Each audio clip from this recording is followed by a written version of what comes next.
Hi, in this video I will show you how to fix TikTok login problem. So the process is pretty simple. First of all, open your TikTok mobile application and click on this Me button on the right bottom, and once you will click on it, you will see page like this. Simply click on the sign up.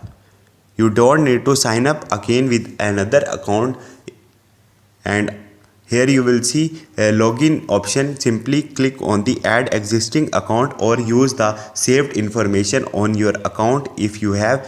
Simply I show add existing account to show you an example, and after that you will see multiple options here.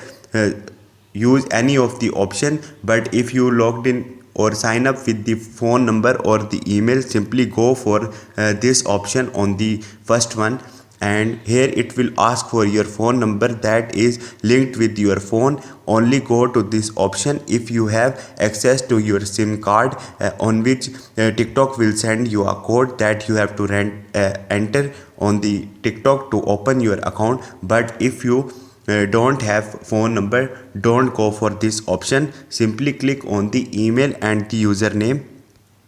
Once you will click on it, write your email here and then password, and in case you don't remember your password, simply click on the forgot password, and here it will ask again for two options, phone number or email. Remember that it will ask for your phone number that is linked with your phone number. If you don't access of your phone number, then don't go for it. Simply click on the email again, and here you have to write the email that is linked with your TikTok account. And once you will write the TikTok account, TikTok will send you a 4-digit code on your email that you have to write here, and after that click on the reset option and reset your password. So in this way you can fix your login problem. Hope this video will helpful for you. See you next time. Thank you.